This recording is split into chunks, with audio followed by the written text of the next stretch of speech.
பாருங்க, 5 விதிகளை சொல்கிறேன். இந்த பிரபஞ்சத்தில் நாம் எதை செய்தாலும் அது நமக்கே திரும்பி வந்து சேரும். நாமே பொறுப்பு. நீங்க எதை செய்றீங்களோ அது உங்களுக்கு வரும். நாம் செய்யும் தவறுகளை பெரியவர்கள் மன்னிக்கலாம், தவறுகள் நம்மை மன்னிப்பதில்லை. அதை புரிஞ்சுக்கணும். பிரபஞ்சத்தில் நாம் எதை செய்தாலும் அது நமக்கு திரும்பி வரும். ஆதி செய்தி.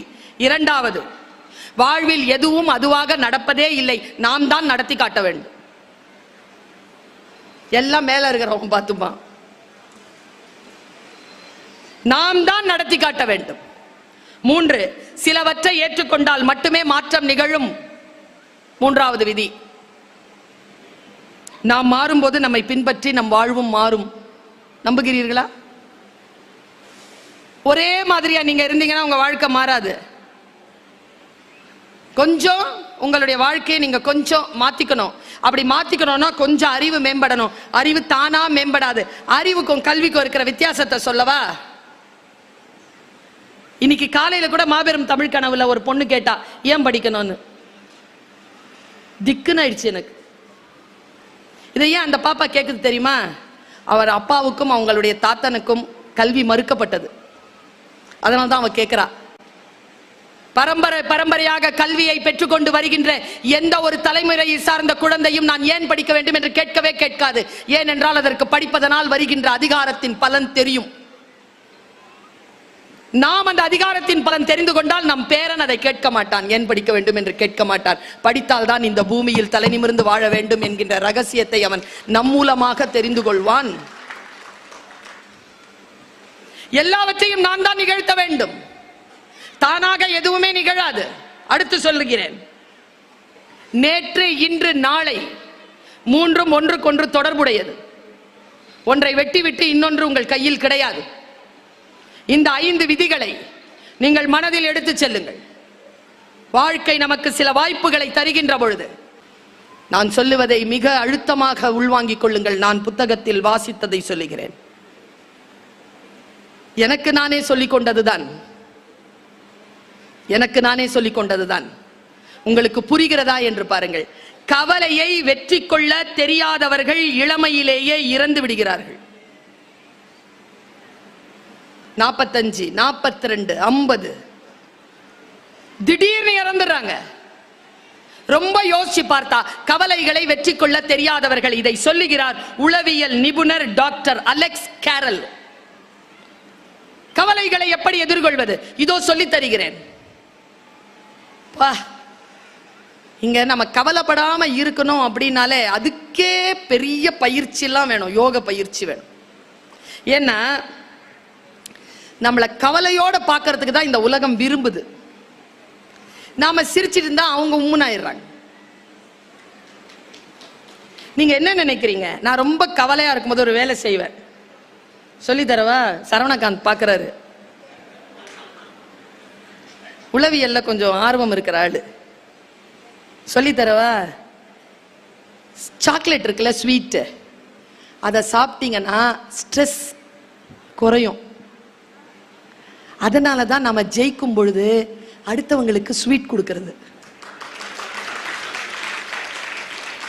நாம ஜெயிச்சுட்டா அடுத்தவன் ஸ்ட்ரெஸ் ஆயிடுவான். அதனால ஸ்வீட் கொடுக்கிறோமா? இந்த சகோதரி ஒரு ரகசியத்தை சொல்லி தருகிறேன். வெற்றி பெற்றால் அடுத்தவர்களுக்கு ஸ்வீட் கொடுங்க, தோத்துட்டீங்கன்னா நீங்க சாப்பிடுங்க.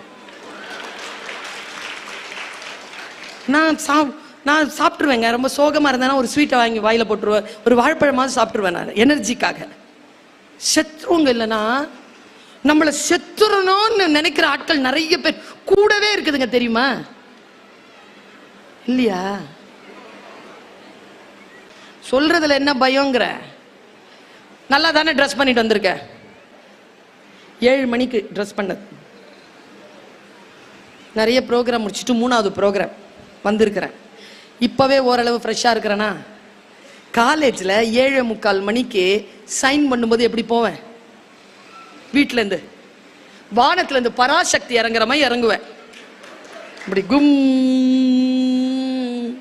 அப்படி வந்து கார் கதவை திறந்து பயோமெட்ரிக்ஸ் வச்சு கையெழுத்து போட்டு உள்ள போய் கேபின்ல அப்படி உட்காந்து கஞ்சி கலையத்தெல்லாம் எடுத்து வச்சுட்டு அட்டண்டன்ஸ் அது இதுன்னு எடுத்து வச்சுட்டு ஃப்ரெஷ்ஷாக உட்காருவோம் பாருங்களேன். ரிட்டையர்ட் ஆயிட்டாங்க அந்த டீச்சர், எங்கள் டிபார்ட்மெண்ட்டில் இருந்தாங்க. Parveen, yes ma'am. என்ன டல்லாக இருக்கிற, வீட்டில் ஏதாவது பிரச்சனையா? அந்த ஆள் தான் கொண்டு வந்து ட்ராப் பண்ணியிருப்பார். சாயந்தரம் வெளியில் ஷாப்பிங் கூப்பிட்டு போகிறேன்னு சொல்லிட்டு போயிருப்பார். வீட்டில் ஏதாவது பிரச்சனையா? நம் முகத்தில் ஒரு கவலையின் ரேகை வந்தவுடன் அவங்க அப்பாடா சரி. இந்த உலகத்தில் இருக்கிறோம் நாம. இந்த உலகத்துல கவலைப்படாம எப்படி இருக்கிறது? நான் 2 முக்கியமான அந்த மரத்துக்கு கிட்ட கொண்டு போய் உங்களை நிறுத்திட்டு இளைப்பாருங்கள்னு சொல்லிட்டு போயிடுறேன். இந்த மரத்தை காப்பாத்திக்கோங்க, இளைப்பாருங்கள்னு சொல்லிட்டு போயிடுறேன். பாருங்க 2 விஷயம். கிளாரா அப்படிங்கிற ஒரு பெண், அவ ரெட் கிராஸ் ஏற்படுத்தினவ. 97 இயர்ஸ் அவ உயிரோட இருந்தா. பேரழகி. எப்போ? 97லயே. வயதானவர்கள் அழகாக இருப்பதை பார்த்து இருக்கிறீர்களா? நம்ம ஊர்ல குறைவு.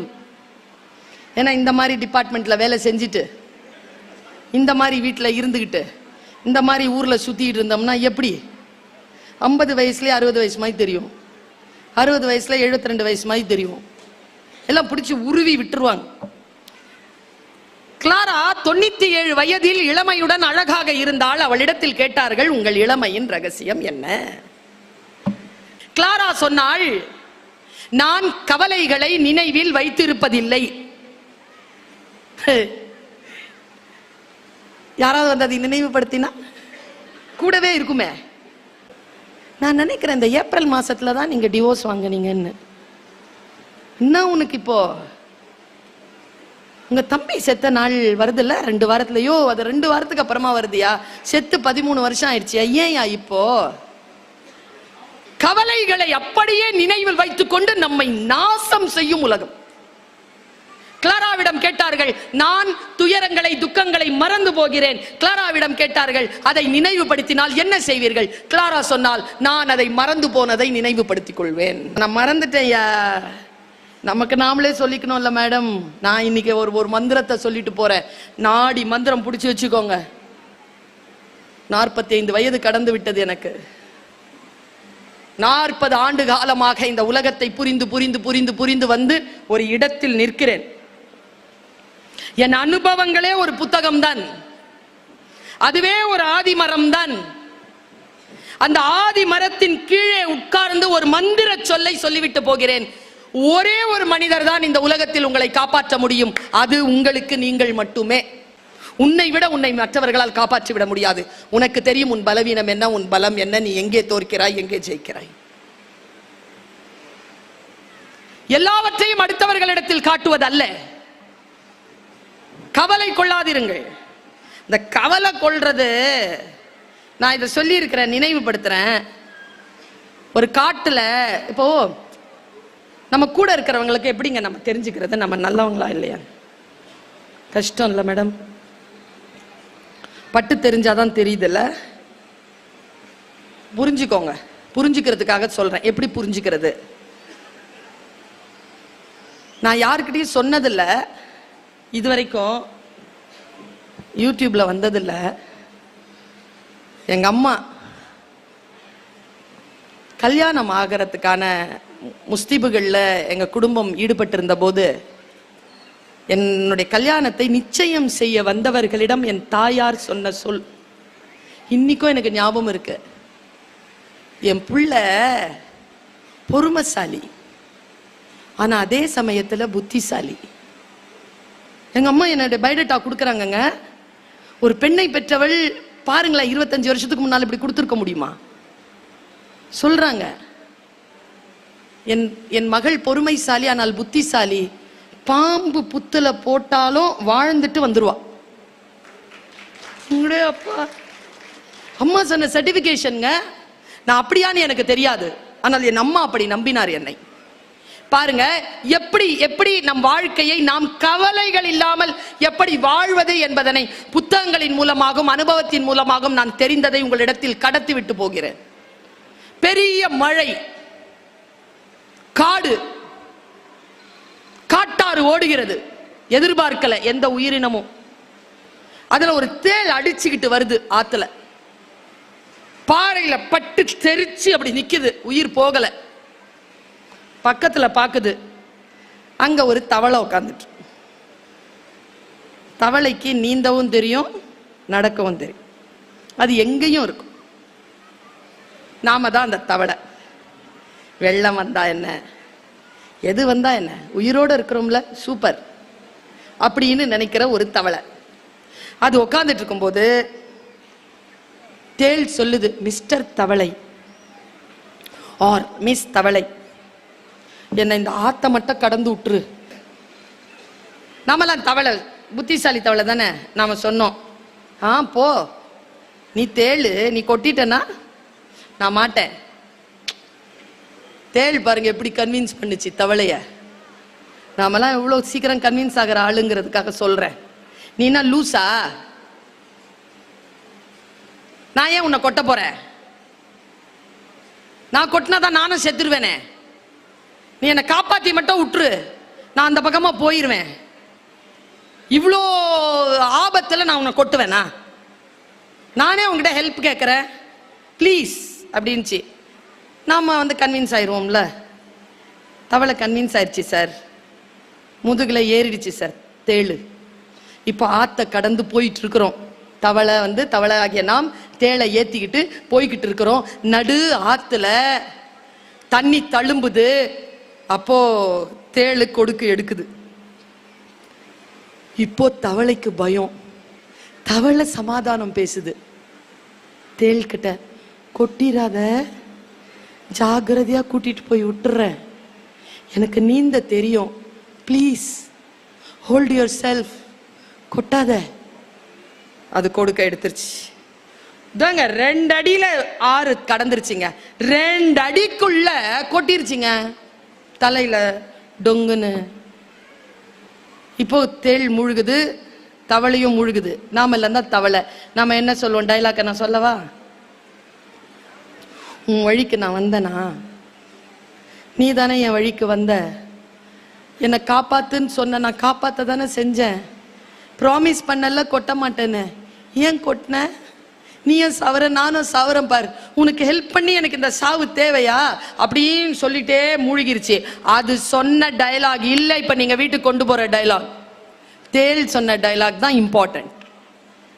தேள் சொல்லிச்சு, கொட்டணும்னு கொட்டல, கொட்டுறது என் இயல்பு. இதுல நம்ம என்ன கத்துக்கிறோம் தெரியுமா? கூட இருக்கிறது தேளா பாம்பா? இப்போ தேள்னு நான் தவளைன்னு சொன்னது நாம, தேள்னு சொன்னது நாம. நாம தேள் இல்லை,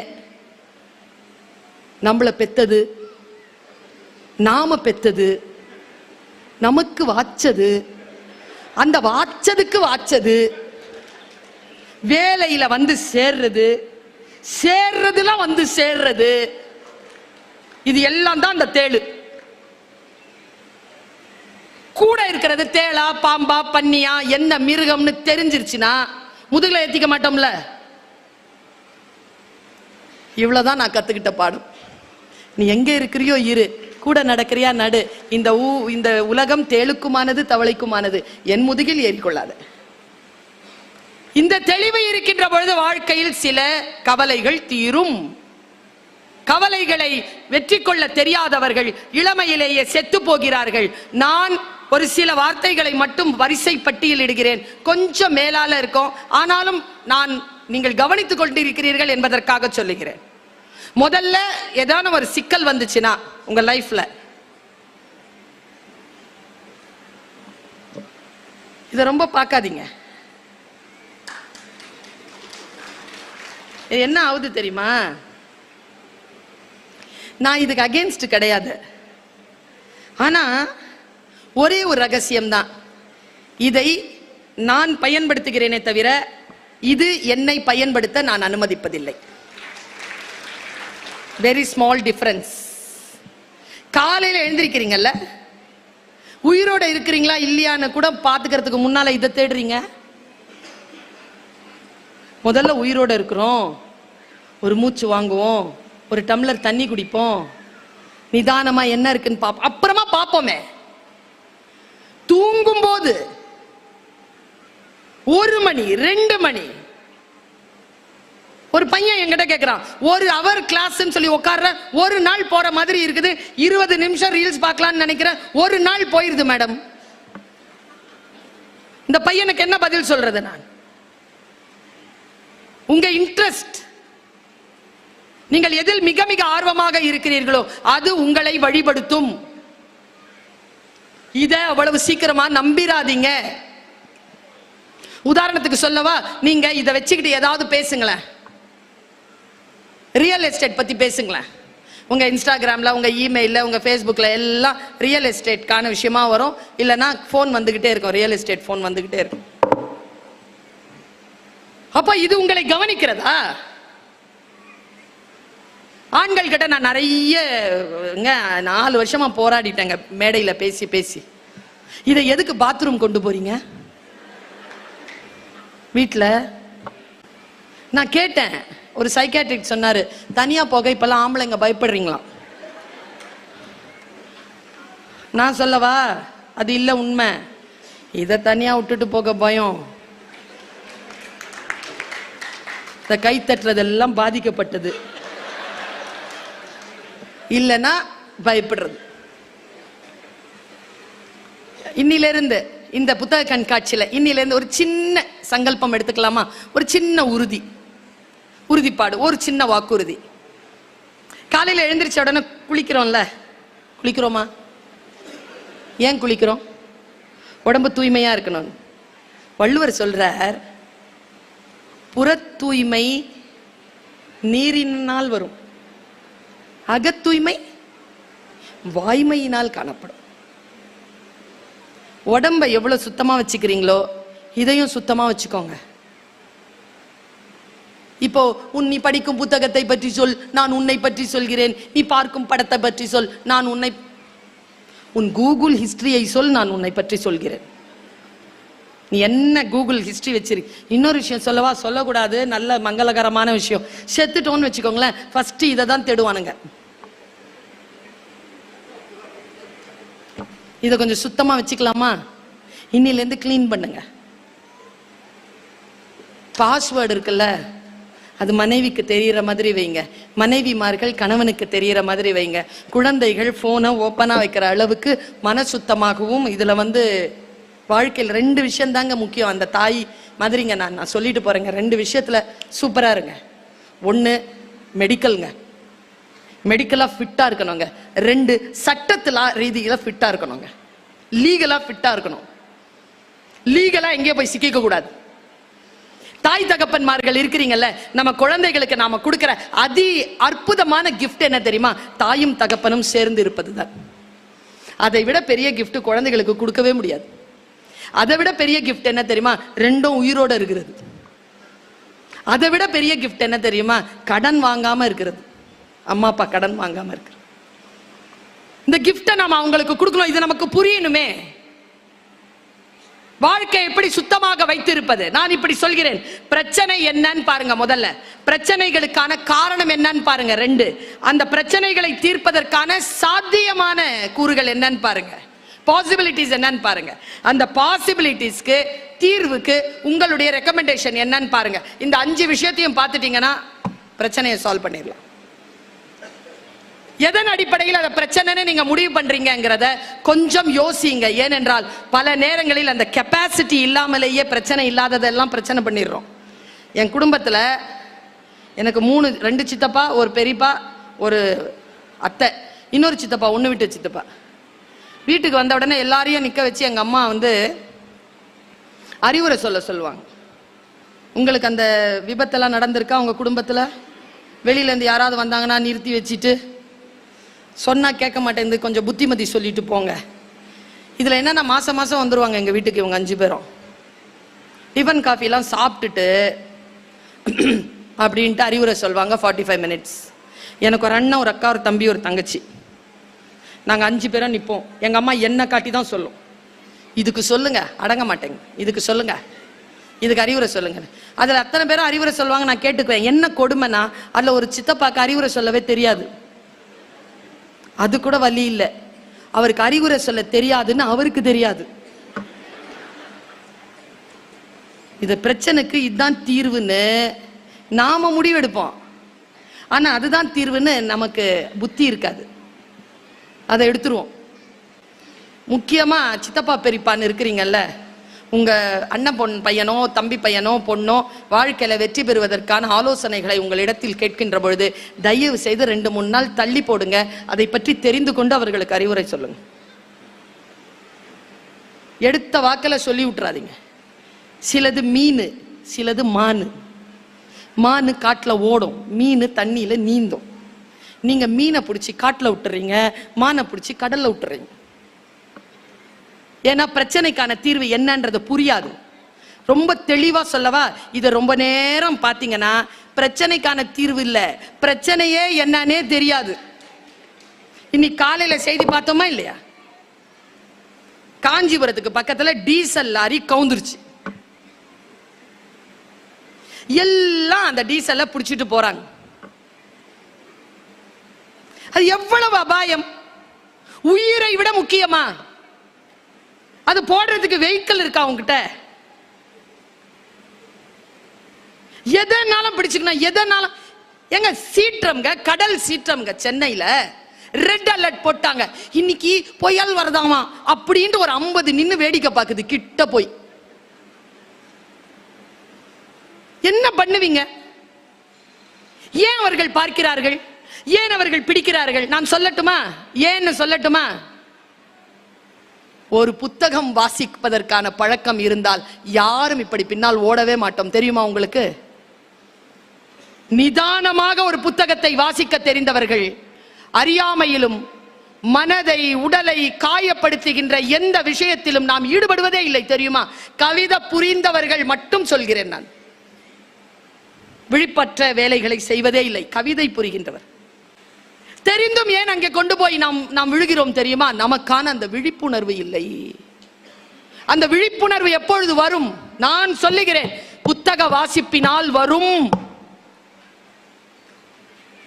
தயவு செய்து புத்தகங்களை வீட்டுக்கு எடுத்து சென்று இரவு உணவு நேரத்தில் உணவு முடித்தவுடன் நல்ல புத்தகத்தை தொடர்ந்து 10 பக்கமாவது வாசிக்கின்ற நல்ல பழக்கத்தை குடும்பத்தில் மேற்கொள்ளுங்கள். இந்த கொள்ளிக்கட்டையை கொஞ்சம் ஆஃப் பண்ணி வைங்க. இது நமக்கு நாமே வச்சிக்கிற தீ. இது 3வது கண். தெரியுமா உங்களுக்கு? இது 3வது கண் நம்மை பார்த்து கொண்டே இருக்கு. நான் ஒரு பெண்ங்க, என்னை யாராவது இப்படி குருன்னு பார்த்துட்டு இருந்தா எனக்கு பிடிக்காதுங்க. அதுக்கு பயிர்ப்புன்னு பேரு. முக்காலமும் பார்த்துட்டு இருக்கு எனக்கு என்ன ஒரு கண். ஆண்களுக்கும் அதே பயிர்ப்பு தான். பயிர்ப்பு என்பது ஆணுக்கும் பெண்ணுக்கும் சமமானது தான். நான் எப்படி புரிய வைக்கிறது உங்ககிட்ட? இந்த கேட்ஜெட்டை விட புனிதமானது, இந்த கேட்ஜெட்டை விட மிக மிக விழிப்புணர்வு கொடுக்கக்கூடியது புத்தகம். ஒரு புத்தகத்தை படிக்கிறேங்க, ஒரு திருக்குறள்ல ஒரு குறள் படிக்கிறேங்க, நிலம் நகருதுங்க. புரிஞ்சுக்கிட்டேனா? செய்யத்தக்க அல்ல செய்யக்கெடும், செய்யத்தக்க செய்யாமையாலும் கெடும். புரிஞ்சிருச்சுன்னா இங்க வெடிக்குதுங்க. அதனால்தான் அவை சொன்னால், அணுவை துளைத்து 7 கடலை புகட்டி குறுக தரித்தது குறள். புரியணுமே. செய்யத்தக்க அல்ல செய்யக்கெடும். எது செய்யக்கூடாதோ அதை செஞ்சுட்டா கெட்டுறோம்பா. செய்யத்தக்க செய்யாமையாலும் கெடும். எதெல்லாம் செய்யணுமோ அதை செய்யவில்லை என்றாலும் வாழ்க்கை கெட்டு போயிடும்பா. இதை சொல்கிறது குறள்.